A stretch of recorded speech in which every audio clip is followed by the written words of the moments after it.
네. 이제 두 번째, 마지막, 두 번째이자 마지막 강의 시작하겠습니다.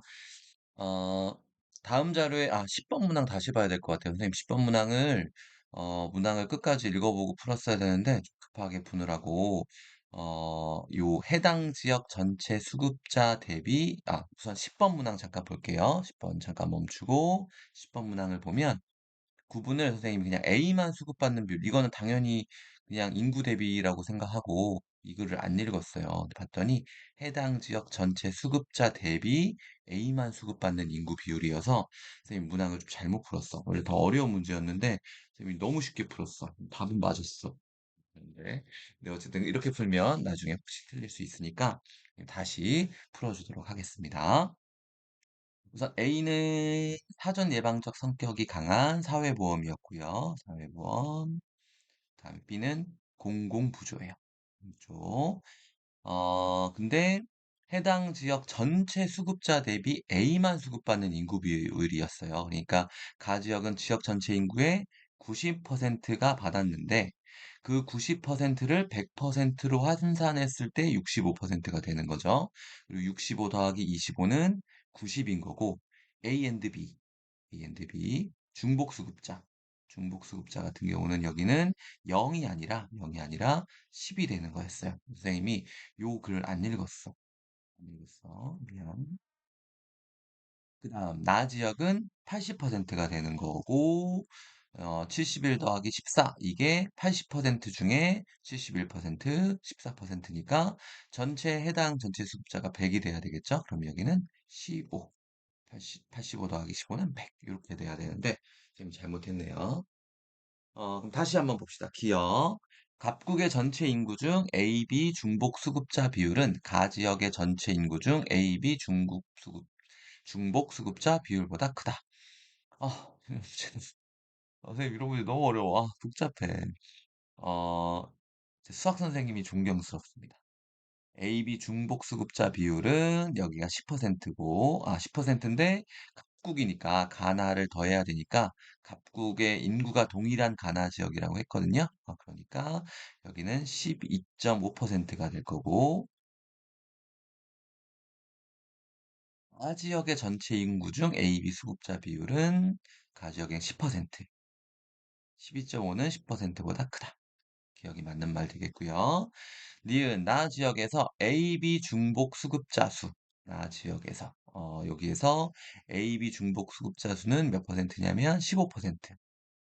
근데 이건 사실 80% 중에 15%예요. 곱하기 0.8 해야 돼. 그죠? 에서 예, 나 지역에서 AB 중복 숫자 수는 이렇고 나 지역에서 A나 B 어느 것도 받지 않는 비수급자 수는 전체 100% 중에 20%가 되겠네요. 그죠? 20%. 이건 그대로니까. 그러면 얘가 무조건 적을 수밖에 없죠.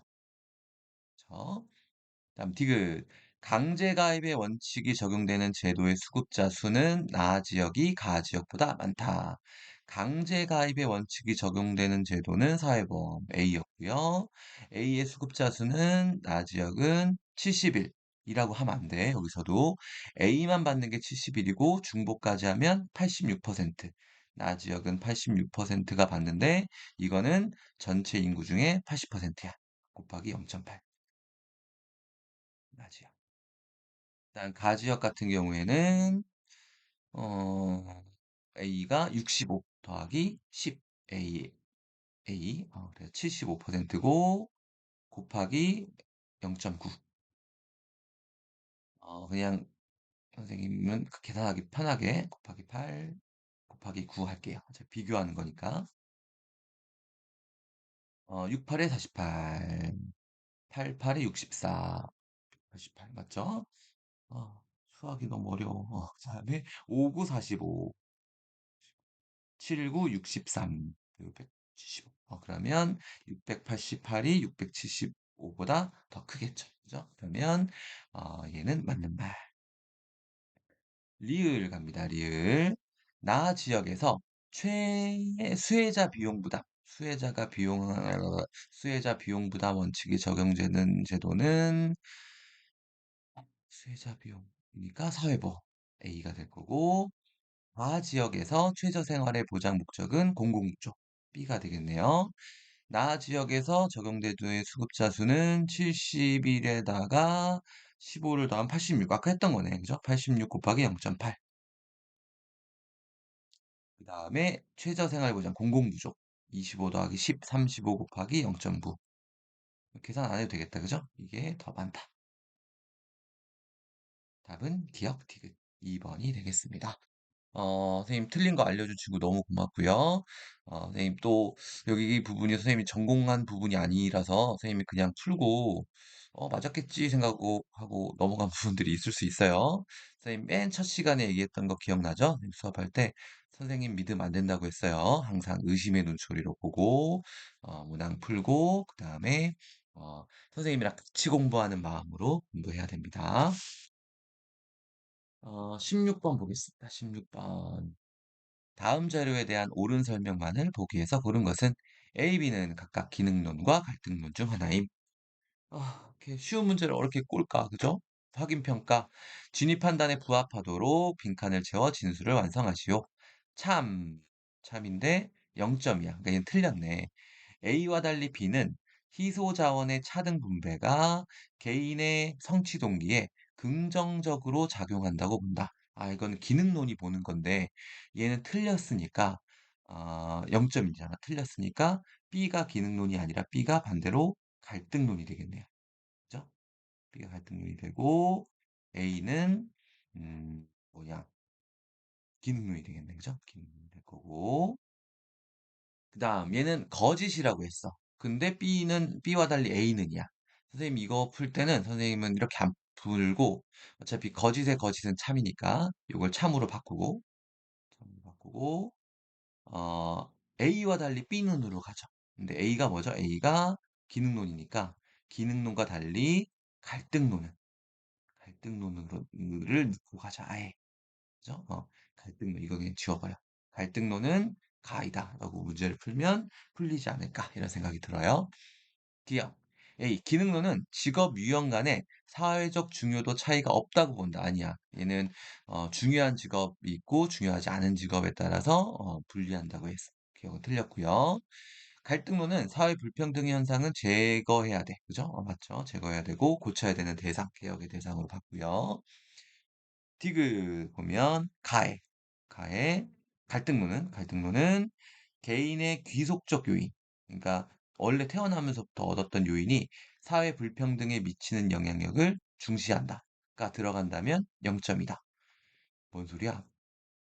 그러면 갈등론은 개인의 귀속적 요인이 사회 불평등에 미치는 영향을 중요시하죠. 왜냐면, 갈등론은 결국에는 그 사람이 태어날 때부터, 이렇게, 좋은 직업에 있었던 사람이면 사회 불평등이 심화될 거라고 보고 있는 거거든요. 그러니까 요거는 맞는 설명이 되는 거고, 기억은 1점이 되겠죠. 그죠? 그런 영향력을 크다고 보고 있는 거니까요. 그 다음, 리을. 기억이 1점이면, 여기는 기능론에 대한 설명이 들어가야 되네. 사회적 희소 가치의 분배 기준은 사회 전체가 합의된 것이라고 본다. 이건 기능론인데, 기능론이라서, 요게 들어갈 수 있으면 안 되는데, 들어갈 수도 없다라고 했어. 들어갈 수 없으니까, 맞는 말이 되겠네요. 그죠? 이렇게 어렵게 됐어. 답은 니은, 니을. 4번이 되겠습니다. 그러니까 어렵게 냈다기보단 헷갈리게 된 것 같아요. 그러니까 이런 그런 논리 구조 문제에 헷갈리지 않도록 하기 바랍니다. 네. 그리고 그 다음은 윤리문학으로 가겠습니다. 음, 또 있네. 아직 또 있네. 사회문화문항이 하나 더 있네. 계산 문제 또 있네요. 이거 두 번으로 나눠야 될 수도 있겠다. 계산 문제가 은근 시간이 걸려가지고. 볼게요. 다음 자료에 대한 분석으로 옳은 것은 A, B는 공공부조와 사회보험 중 하나임. A는 사전 예방적 성격이 강하니까 A는 사회보험,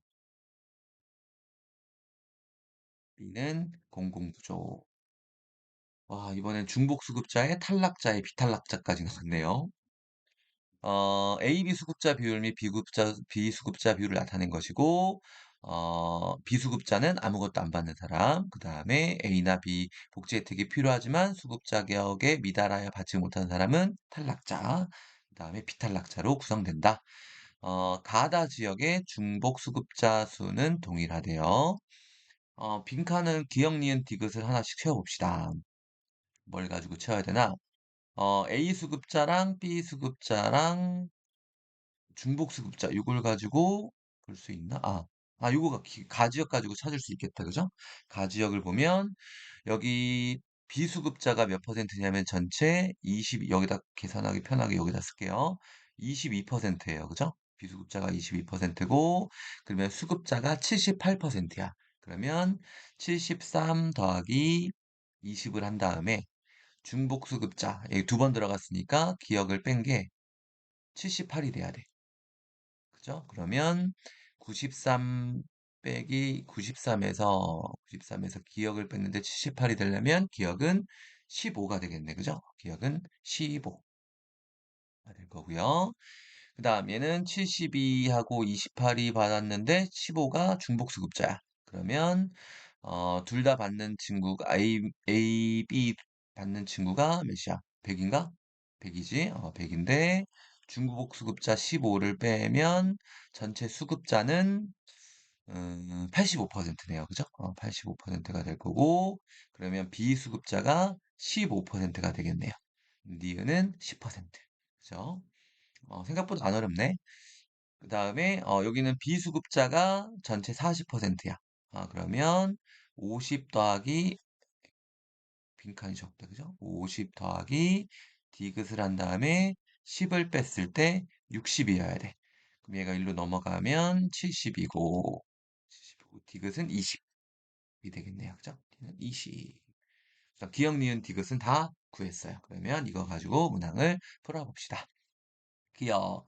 기억은 15죠. 기억은 15고, 나 지역의 선별적 복지 성격이 강한 제도에만이네. 선별적 복지 성격이 강한 건 선별적 복지니까 공공부죠. B.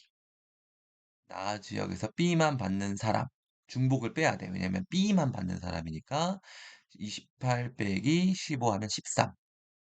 15는 13보다 크죠. 틀렸고. 니은은 가 지역의 부정적 낙인. 부정적으로 이 사람, 이런 낙인이 발생할 수 있는 제도는 공공부조겠죠. 그죠? 공공부조. 니은은 우선 몇이냐면 10이었어. 니은은 10이었고, 니은은 10. 가 지역은 어디야? 여기다. 여기도 만 잘 봐야 돼. 20에서 15를 빼면 5. 10이랑 5는 같지 않죠. 그죠? 틀렸고. 그 다음, 디귿은 아까 20이었고, 20. 상호부조의 원리, 상호부조는 서로 도와주는 거니까 사회법 A였고, 다 지역에서 A만 적용받는 사람은 50에서 10을 뺀 40%가 되겠네요. 그러면 2배가 아니라 2분의 1배. 그쵸? 20은 40에. 그 다음, 4번. 가 지역의 탈락자 수는 몇 명이냐? 12%. 12%가 될 거고, 나 지역의 비탈락자 수. 나 지역의 비탈락자 수는 비탈락자는 뭐야? 나 지역의, 나 비탈락자는 여기는 10이네요. 그러면, 어, 수를 물어봤네. 수. 비율이 아니라 수니까. 가 지역의 탈락자 수. 는 12%. 중복 수급자 수가 여기 보니까 중복 수급자 수는 동일하다고 나왔어요. 중복 수급자 수, 여기는 15% 동일해. 그러면 가나 지역의 인구는 동일한 거야. 그러니까 이거는 인구수 구하지 않아도 틀린 거를, 응? 맞는데? 가 지역의 탈락자 수가 왜 또 12가 나오니?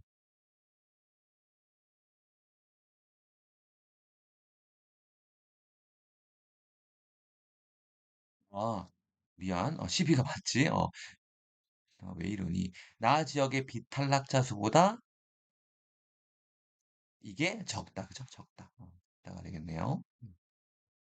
아이고, 헷갈렸어. 비탈락저수로가 헷갈렸네요.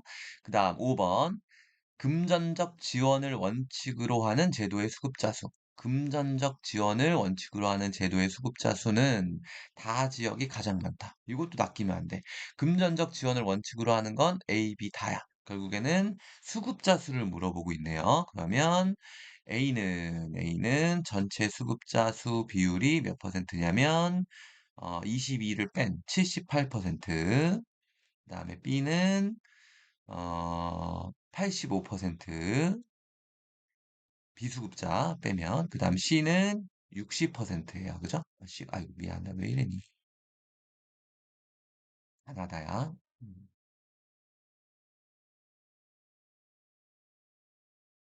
시간이 좀 걸리겠다. 그죠? 나, 고.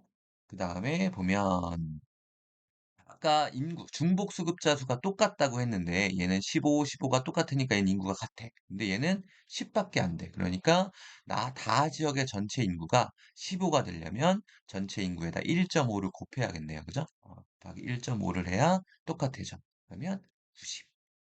그럼 수급자 수는 78, 85, 90을 비교하면 다 지역의 수급자 수가 가장 많겠네요. 정답은 5번입니다. 5번. 문항이 복잡해서 복잡한 거지 꼼꼼하게 읽어보고 풀면 선생님 생각에는 여러분들 실수하지 않으면 여러분들이 선생님보다 더 잘 풀 수 있을 것 같아요. 선생님은 수학을 못했어가지고 수학을 못해서 그 다음 18번 가겠습니다. 갑을사상가의 입장으로 적절한 것만을 보기에서 있는 대로 고른 것은 사회계약의 산물인 법은 오로지 최대 다수가 공유하는 최대 행복을 목표로 해야 합니다. 공리주의적 성격을 가지고 있는데 단 사형은 잔혹한 형벌로 공공의 선에 유용하지 않으므로 부당합니다. 어, 공리주의를 주장하면서 사형은 부당하대. 아, 이거 베카리아인 것 같아요. 그죠? 그 다음에 사회계약에 사형이 포함될 수 없다는 것은 법의 왜곡이다. 살인했거나 살인에 참여했던 자는 사형에 처해야 한다. 응보법만이 형벌의 질과 양을 정할 수 있다. 이거는 칸트. 기어, 갑. 형벌의 목적은 시민의 유사한 범죄를 예방하는 것이다. 그죠? 공리주의는 범죄를 예방하기 위해서 형벌을 가하는 것이었어요. 그죠? 그죠? 음.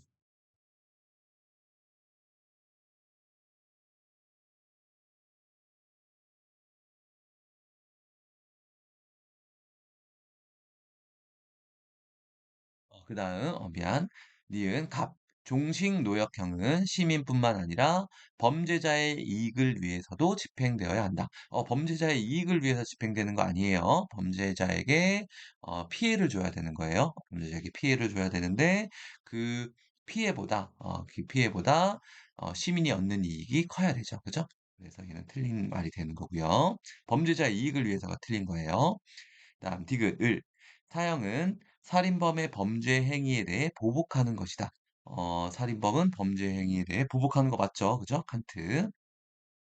그 다음에 형벌로 인한 공익이 형벌의 해악보다 커야 된다. 공익이 커야 된다고 칸트는 보지 않았어요. 칸트는 그냥 잘못했으면 벌 받아야 되는 거예요. 무언가 이익을 주기 위한 게 아니에요. 기억 디귿 정답은 1번이 되겠습니다. 그 다음 19번 가겠습니다. 19번.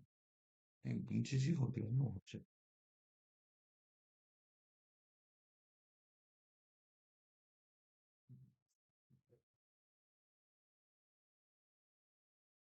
요, 19번.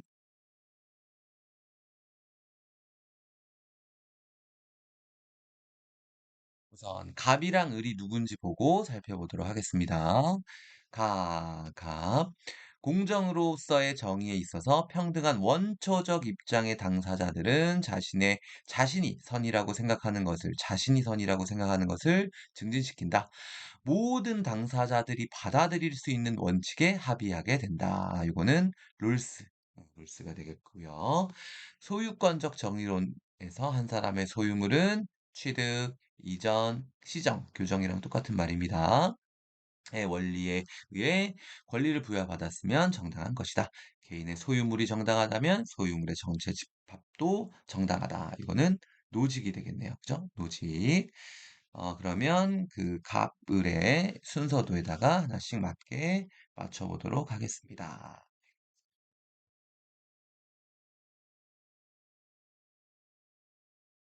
갑은 롤스, 을은 노직. 직. 우선 기억. 사회 전체의 이익을 최대화하는 것이 최우선의 분배 원칙이 되어야 하는가? 이거는 말이 안 되죠. 왜냐면 롤스랑 노직은 둘 다 사회 전체의 이익을 우선시한 사람들이 아니고 개인주의적 정의관을 가지고 자유주의적 정의관을 가지고 있었던 사람들이죠. 그죠? 그러니까 기억은 아예 틀린 말 같아요. 틀렸고. 그다음 니은 B. 정의로운 사회의 시민은 타인의 복리에 관심을 가져야 하는가? 룰스, 맞죠? 정의로운 사회 시민은 타인의 복리에 관심을 가져야 합니다. 여기서 주의해야 될 게 있어요. 롤스가, 뭐죠? 무지의 베일. 무지의 베일 상태에서는 타인의 복리가 아니라 개인의 복리에 관심을 가지고 있어야 돼요. 그런데 이제 그 어떤 정당한 원칙이 만들어진 이후에는 정의로운 사회에서 시민은 타인의 복리에 관심을 가져야 한다고 보았습니다. 그다음 디귿. 정의의 원칙을 채택할 때 공정한 분배 결과에 대한 독립적 기준, 독립적 기준이 필수적으로 요구되는가? 독립적 기준을 요구한 적은 없습니다. 그죠? 틀렸죠?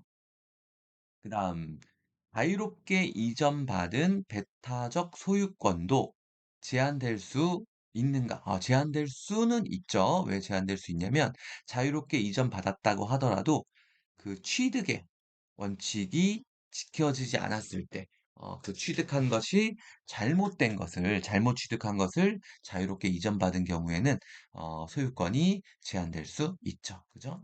그래서 답은 니은 리을 3번이 되겠습니다. 이건 조금 어려운 내용이었네요.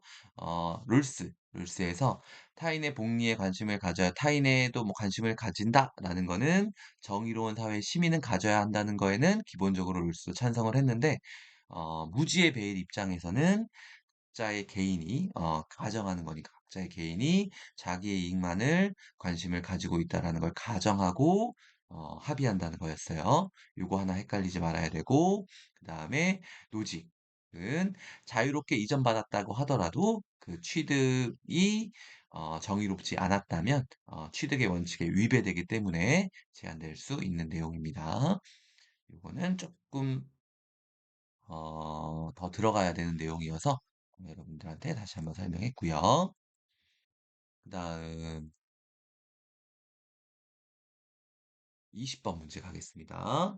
갑을 사상가의 입장으로 가장 적절한 것은 무지의 베일은 원초적 입장에서 합의의 당사자들이 인간 사회에 대한 일반적 사실을 제외하고 일반적 경제적인 거나 뭐 철학적인 거, 심리적인 거 이거는 다 알고 있는데 그거를 제외하고는 자신에 대한 특정 사실, 그러니까 원초적 입장, 말 그대로 원초적 입장에서 하는 거고요.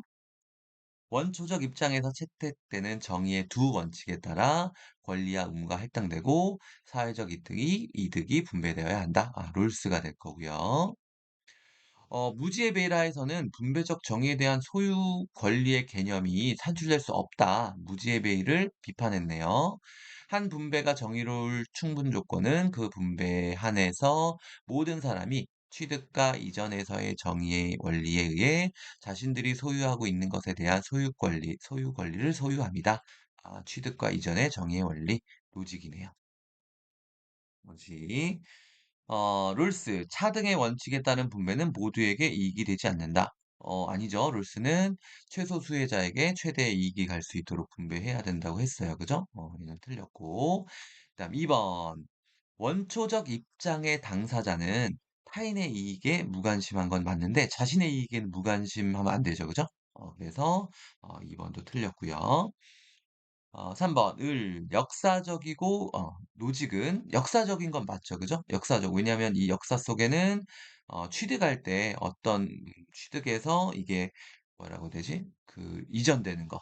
그러니까 부가 되물림 되는 것들도 모두 포함이 되는 거니까 역사적인 건 맞는데 정형적이 아니라 비정형적인 원리에 따라 분배가 돼야 된다고 생각했어요. 틀렸네요. 정형적인 게 있다고 보지 않았어요. 그다음 을은 노직은 과거의 상황은 사물에 대한 응분의 자격을 만드는 요인이다. 그러네요. 그죠? 그러니까 아까 역사적으로 이 물건이 어떻게 왔는지를 보는 거예요. 역사적으로 봤을 때 그 조상들이 이걸 잘 취득했나? 정당한 방법으로 취득했나? 이걸 보고 그다음에 이게 자유롭게 이전됐나?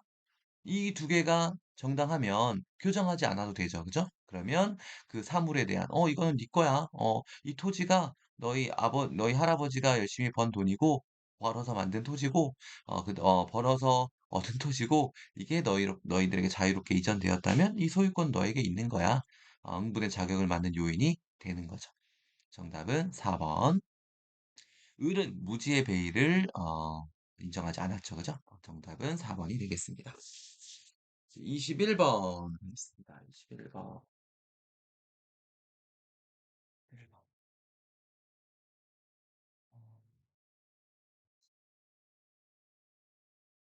12시까지 올려주기로 했는데, 선생님이. 요거 21번까지 하고, 2차 올리고, 3차 또 올려야 되겠다. 그게 낫겠죠. 그죠? 여러분들 막 기다리고 있는 친구들이 있는 것 같은데, 사회부장들이 선생님이 자꾸 늦게 올려가지고, 좀, 고생하고 있는 것 같아요. 선생님 탓이니까 사회부장들한테, 송사부장님들한테 너무, 어, 원망하지 말고, 네, 그렇습니다. 볼게요. 가의 갑을사상가들의 입장을 나그림으로 표현할 때 A씨에 해당하는 적절한 진술만을 보기 위해서 고른 것은 갑, 사형보다 종신노역형은 범죄를 의도하는 자를 제지하는데 충분한 정도의 엄격성을 지닌 형벌이다.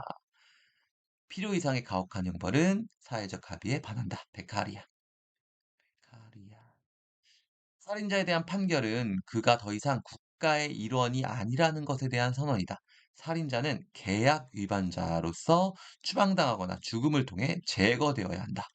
루소. 사회계약론. 기억 A. 사형은 사회계약의 목적에 부합하지 않는 형벌이다. 사형은 그쵸. 왜냐하면 베카리아도 사회계약론을 주장했죠. 사회계약론을 주장하긴 했는데 그 사회 계약에 따르면 베카리아는 내가 죽을 권리까지 나를 죽일 권리까지 계약은 하지 않았다라고 생각을 했어요. 그러니까 기억은 맞는 설명이 될 거고요. 그다음 B 국가의 형벌 집행권은 시민의 동의에 근거한다. 둘 다 사회계약서를 생각했으니까 B는 맞는 설명이 될 거고요. 형벌의 경중은 범죄를 저지른 의도에 따른 아니죠, 그죠? 그리고 그다음에 살인자는 공공의 적이 아닌 도덕적 인격으로서 처벌되어야 한다. 이거는 칸트죠, 그죠? 칸트. 그러면 정답은 1번이 되겠습니다. 선생님 빨리 지금 올려주고 그다음에 3차도 바로 해서 올려주도록 하겠습니다.